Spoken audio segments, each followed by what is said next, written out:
Some people have suggested the Gulf as a collective is moving into sort of quote unquote a post-American phase because on the one hand, Trump has been, wanting to work closer with these nations. But at the same time, though, some people have even suggested that the Saudis, Emiratis particularly, may have to explore developing their own nuclear weapons as a sort of assurance against, be it Israel or Iran, right? What's your assessment of that? There's been some time now that the Gulf states have been thinking about their own security a little bit differently, if you want to call it the hegemonic power in the Gulf, but definitely the one that provided the overall security umbrella for the Gulf states. Even back, before spring period of 2010, 2011, you saw the Gulf states start to take some relatively independent initiative, at least, in their own defense, whether we look at some of the Gulf troops moving into Bahrain, moving into Yemen. That's some U.S. support on that, but again, it was done and the initiative was taken by these states. This is The Global Gambit.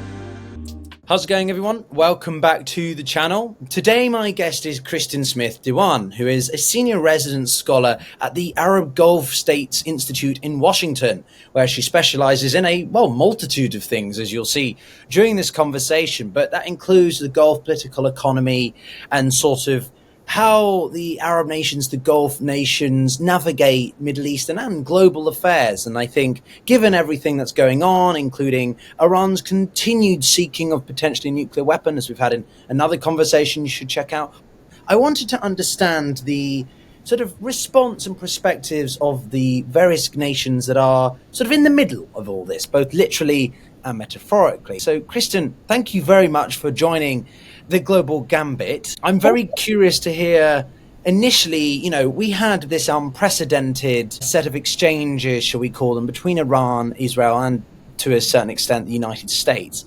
What was the Gulf strategic posture in that? Well, you're right that these states are the states that are in the middle, and they were literally in the middle of this war that broke out between Israel and Iran with missiles flying over their heads. And in one case, actually into the territory of the state, when we look at how the war ended, basically with Iran sending missiles into Qatar. But this was the thing that the Gulf states always feared, was that Israel and Iran, basically their deterrence would break apart to the degree where each of them felt that they had to up the other and engage directly and firing missiles at each other. This is what they've been trying to prevent for the longest time. So I think when we look at where the Gulf states are, they've been in a completely de-escalatory phase where they just have wanted to prevent any sort of escalation and this kind of war as it broke out. I see. And obviously, there's been a lot of analysis, a lot of commentary since. How do you think that this changes? Some people call it strategic hedging,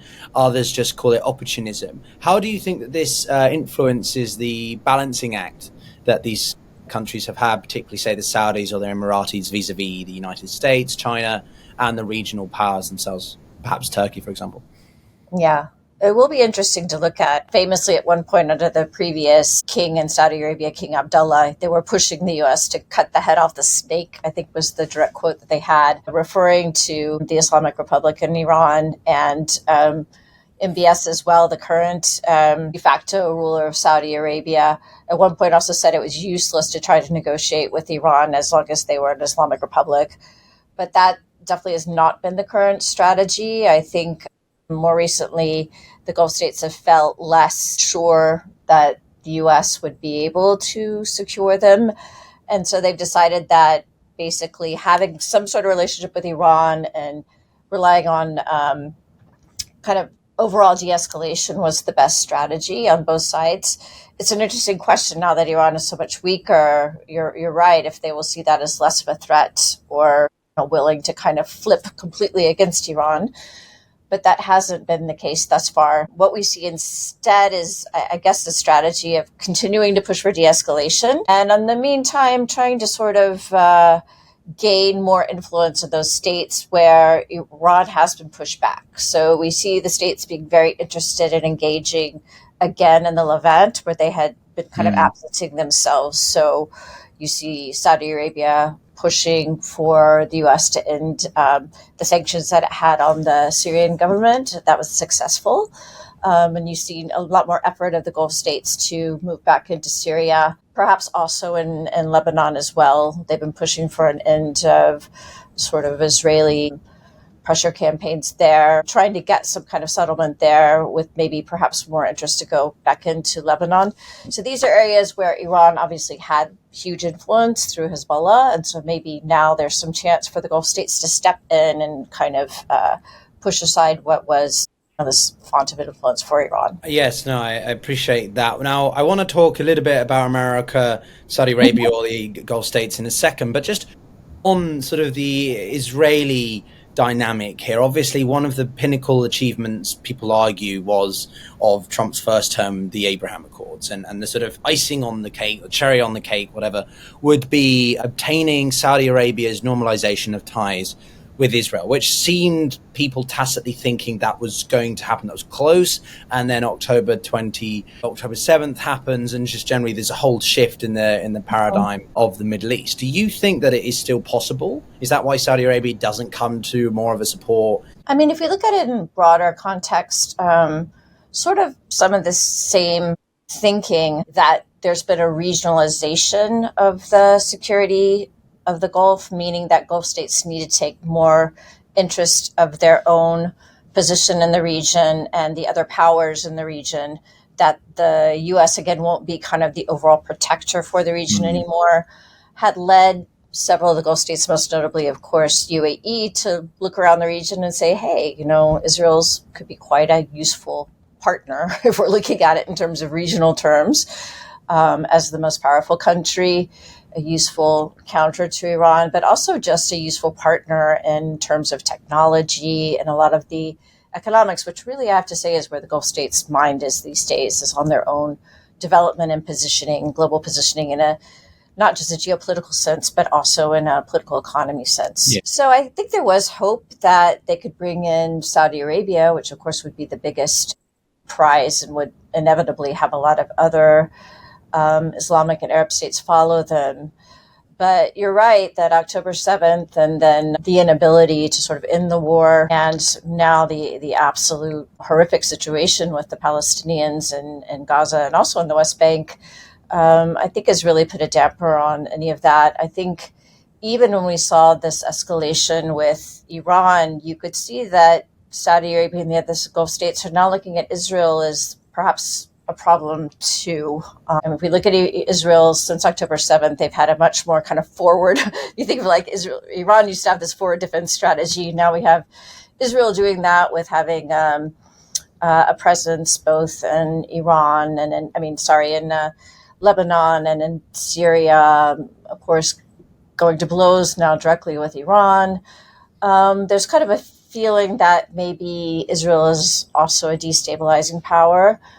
And it's just a lot less willingness right now to contemplate any sort of step forward with Israel under the current circumstances. And in fact, we've seen Saudi Arabia move pretty decisively towards another step, which is to use their international prestige and leverage to try to bring other states around to recognize the crisis in the Palestinian territories. And right now, as we speak, in fact, they're holding a joint UN summit between Saudi Arabia, led by Saudi Arabia and France, to push for more states to recognize Palestine formally as a state and to reopen some pathway to a two-state solution and to, most importantly, end the current war, and to get some much needed humanitarian aid to the Palestinians. So I think that's where their mindset is right now. If we got to a situation where the war ended and where we could get a little more clarity towards a pathway to a two-state solution, which doesn't look likely, then I think we could talk again about Saudi Arabia and Israel coming to terms, but I don't see that right now. No, I made a video reacting to France's remarkable announcement. Of course, it's not the first Western nation to do so, but it is a significant player. Well, in some ways, it's on the UN Security Council. Some people may say it's irrelevant these days, but it's it's still worth taking note of, I think. But I want to come to the Palestinian question a little bit later on. Just another element about the US dynamic here is that some people have suggested the Gulf as a collective is moving into sort of quote unquote a post-American phase, because on the one hand, Trump has been, wanting to work closer with these nations, but at the same time, the unilateral approach that the Trump administration seems to take to foreign policy means that it's very unpredictable. And so some people have even suggested that the Saudis, Emiratis particularly, may have to explore developing their own nuclear weapons as a sort of assurance against, be it Israel or Iran, right? What's your assessment of that? Well, I mean, I think there's been some time now that the Gulf states have been thinking about their own security a little bit differently. I mean, of course, we're coming from a period where the U.S. Was really the, if you want to call it, the hegemonic power in the Gulf, but definitely the one that provided the overall security umbrella for the Gulf states. I think even back, before, around the Arab Spring period of 2010, 2011, you saw the Gulf states start to take some relatively independent initiative, at least, in their own defense, whether we look at some of the Gulf troops moving into Bahrain and the uprising that was taking place there, moving into Yemen. Of course, they had some U.S. support on that, but again, it was done and the initiative was taken by these states. They've also been very involved in North Africa and Libya, and increasingly involved in the Red Sea too. So I think, these states are much more willing to go out on their own, not always successfully, but to try to pursue their own interests and to at least try to work with other partners, or, like I said, a lot of it is like de-escalatory kind of moves right now. I don't think they want to alienate the United States by any means, but I just don't think that when they are looking at the global picture now, they don't see the future as being a strictly American future, and they want to be sure that they're positioned well, both in terms of their overall security strategy, but also, and again, geoeconomically, I guess I would say. Yeah, coming to the geoeconomics of it, obviously there's a lot of emphasis on multipolarity, or multi-perplex world, as one report wrote, I think, in the Munich Security Conference this year. And naturally, around that comes the discussion of the petrodollar. There was an article relatively recently, I think, or maybe it was late last year, talking about, Trump's statements and that could impact the petrodollar.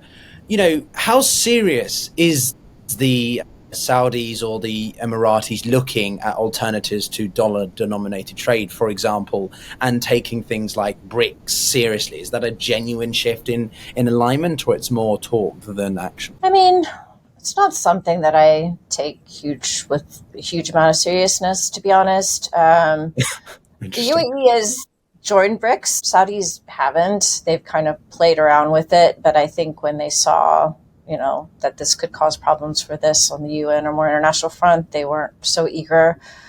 And I think a lot of the BRICS strategy on that actually, is less strengthened by having a country like the UAE or Saudis in that. I don't think they're really interested in that.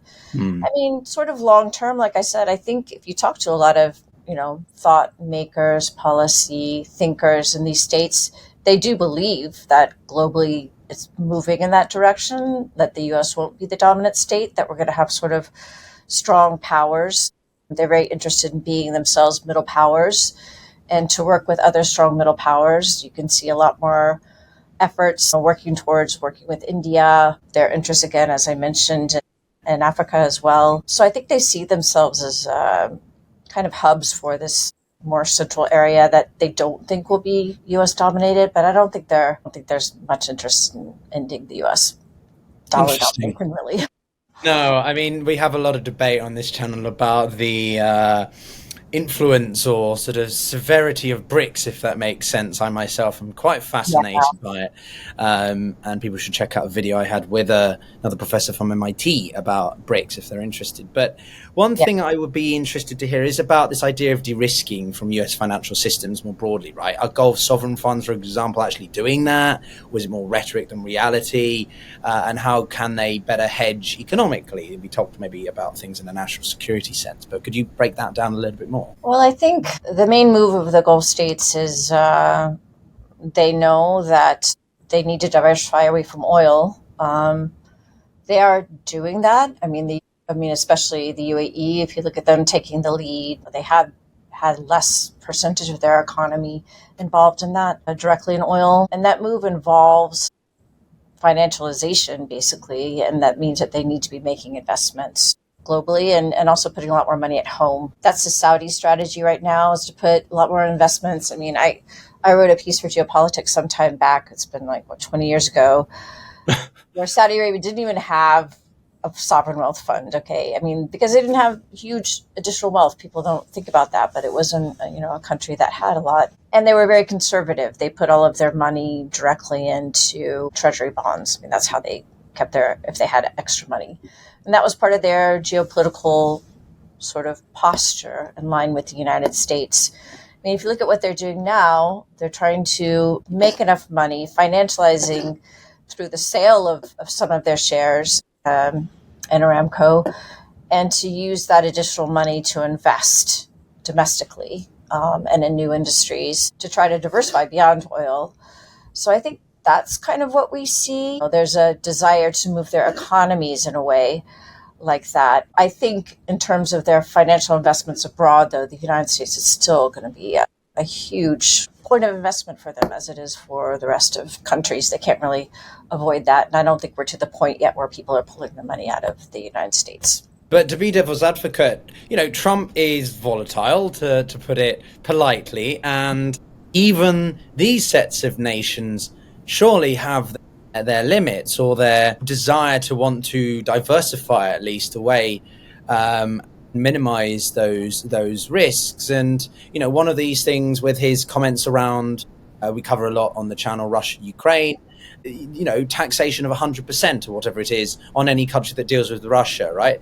If it comes out that China's supporting Russia even more, which a drone was shot down illustrating that Chinese weaponry is used on the battlefield. My point being is that if the Arab or Gulf states are dealing too much with countries that the US or Trump administration doesn't like, does that not put them at risk from, coercive economic tools, sanctions, or anything else, which might be a problem for them? I think the volatility is definitely a concern, as it is for everyone. And to be fair, I don't know if I misstated it, but the Gulf states are diversifying their global economic interests. If we can see where most of the oil is being sold, and where a lot of their investments and other kind of petrochemicals and this sort of thing are going, it's all going towards Asia. Their trade is more heavy with Asia, let's be clear, than it is with the United States. So they're not avoiding that sort of diversification. I was just talking about kind of financial investments, FDI, and other kinds of investment. Definitely this volatility, and let's just put it more bluntly, the relative collapse of the open global trading system. Towards one that's kind of more punitive by the U.S. and more in the hands kind of the U.S. willing to put tariffs is definitely a problem for these states. I think we've seen some strategies for dealing with that already. It's interesting to look at how these countries make their direct trading deals with collections of countries or directly with countries. So I think this is sort of the move that's happening in the Gulf, is preparing for perhaps a system when we don't have as free a global trading order, and instead making sure that they've made their arrangements through big comprehensive agreements. And you see this is the way that, the UAE and Saudi Arabia increasingly works. They'll have a big summit with whether it's India or other smaller Eastern Asian countries, and they will look at investments at a huge number of things and make a big number of agreements in different areas that kind of work from state to state, right? And bring in industries underneath that. I think that's one way that they function. Also, we see a lot of these connectivity corridors that are trying to look towards the future in terms of, both energy, future kinds of energy, and also tech. And those are also important, so that if we saw kind of a global breakdown of trade order, again, they would be positioning in these more smaller minilateral decided agreements. So I think that's how we see the Gulf states hedging to some degree. It's not like ultimately it's hard to fully influence Donald Trump and what he's going to decide on these things, but they have alternative long-term strategies. And to be fair, initially energy was not covered in Trump's tariffs. I think all of the Gulf states were getting just the 10%, the lowest tariff. So they haven't directly been hit by, I think they're hit by the fact that they're trying to, they're global trading partners, especially the UAE, but, the direct tariffs didn't strike them as directly as hard as some of these other countries. Curious. But again, just to sort of follow up on this, if Trump is this unpredictable, how many words can I come up with? Unpredictable, erratic, lunacy. Is this the slow collapse of the Carter Doctrine, the idea that the US will defend the Gulf and its energy at all costs? Well, yeah, and I think that's kind of what I've been trying to hint at, is that, both, whether it's in the global trading order, they have sort of new strategies to hedge and look towards their own interests. And, they have other strategies too. One of them by getting closer to Iran, to be fair, even before this, out of worry for the U.S. not being there to defend them. The problem with Iran, who is a neighboring country there, is that if Iran wanted to put pressure on the United States, it's easier for them to hit the allies, like they did. In fact, end up, it was rather orchestrated, but they did hit Qatar. There was always a worry that they would hit their oil facilities like they did in 2019 or other critical, areas. Basically, the negotiations that the Gulf states had made with Iran prevented that. And there's a lot of talk in Iran that was a mistake. In fact, that kept Iran from being able to actually strike these states and put more pressure in the war that they had with Israel. So, this is a kind of a hedge, right? That they're not trusting that the U.S. will have their back, so that they have to, Saudi Arabia brought in no less than China to be the guarantor for their agreement or de-escalation with Iran. So I think they have been moving in that direction of not having complete reliance on the United States. In that sense, I agree with you. Okay, very curious. Related to that, and something else that you also cover is the, how should we put it, national identity of these countries. And obviously one of the biggest questions around a lot of what's happening in Gaza, most specifically, is why do more of these nations not encourage or allow the asylum of Palestinians? Now, I know this is perhaps a very sensitive subject, but I feel it's worth covering a little bit because it is a curiousness I've always had, and I was hoping you could explain from your understanding of why that may be. I don't think these states, the Gulf states they're not in the business much of allowing asylum for anyone. They don't have sort of strategies of allowing people formally sort of for asylum. That's usually done sort of almost on a more personal level on the level of families and this sort of thing. It's a curiosity of the way that they've kind of built their, their nationality and the way that they allow people to come in and foreigners to come in and work. But I think on Palestine, this is something that, all of the Arab states, this is basically on Israel's responsibility. Israel should be, as the occupying power, actually, they're responsible. And they're also supposed to be moving towards independence of the West Bank and Gaza. And I think that's where all of the Arab states have been focused to allow asylum. I don't think anyone thinks that the Palestinians would ever be let back into those territories. And so it's effectively aiding in, depopulating these places and forced population transfer. And I just don't think that any of the Gulf states and none of the Arab states, in fact, are, geopolitically or politically are willing to accept that. And their populations would not be accepting of that either. But what does this tell us about the dynamics between, say, the strategic thinking of the state institutions versus the humanitarianism of the shared identity that some people argue the Palestinians have with the Arab and Gulf nations? I know it's incredibly complicated, but, is there not? Because basically the Gulf states say one thing, but then they're actually doing another. Like they allow Israel to use their airspace or whatever, may tacitly back Israel's actions against Iran, but then they're being very critical of their actions in Gaza, but they kind of conflict one another. Well, on the airspace, they basically said that they don't allow people to shoot. They don't allow Iran to interfere with their airspace. So in that sense, they're not allowing that. So I think they see that as a national sovereignty issue on that. But for the Palestinians, I mean, they are very involved in the humanitarian aid. The problem right now is Israel doesn't allow any humanitarian aid to get in. I mean, if you look the UAE in particular, because they have the close ties with Israel, I mean, and they have that status where they can try to work with Israel, have been extremely involved in all of the ways that we're getting aid into Gaza previously until the Israelis stopped it. And I mean, the problem is not aid. I mean, there's all of these countries are giving plenty of support for aid for the Palestinians. The problem is, how do you get it into Gaza when the Israelis won't let it in?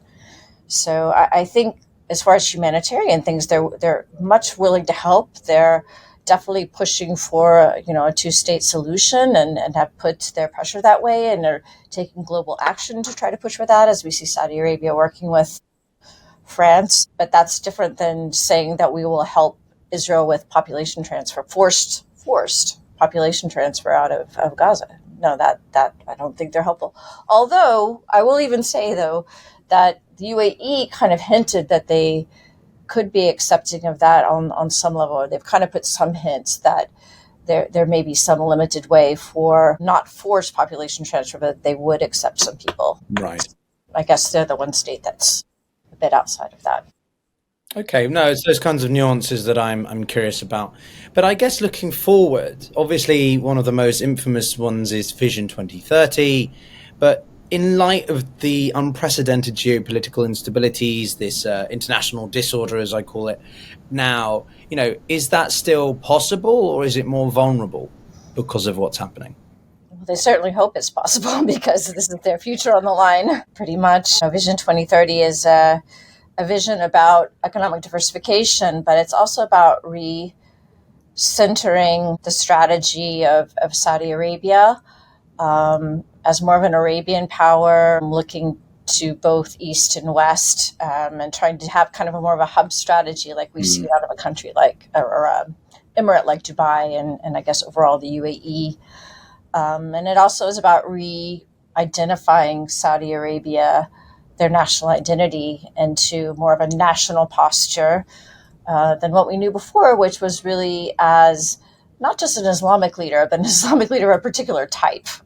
Yes. The Saudis obviously having a long-standing partnership with, a pretty problematic, I would have to say, derivative of Islam. So I think this move in a more national direction that is actually both centering Saudi Arabia in a national identity, but also allowing them for a much more broader global outreach, or a different kind of global outreach, is really key to all of their political and economic strategy. And so I think, global disorder and all of that definitely makes it much more difficult, but they're hoping that they can still have the kind of partnerships and put forward a proposition that keeps them at the center of things. And they're hoping that they're positioning themselves better for that. No, indeed. And I guess my last question, sort of two-pronged, but simply, if you had to summarize what their current grand strategy is, be it economic or geopolitical, what would it be? But also, what do you think this means for potential flashpoints or trends that we should watch out for in the coming sort of, next few months, if there's another flare-up, and maybe we'll have you back on around that time. Yeah.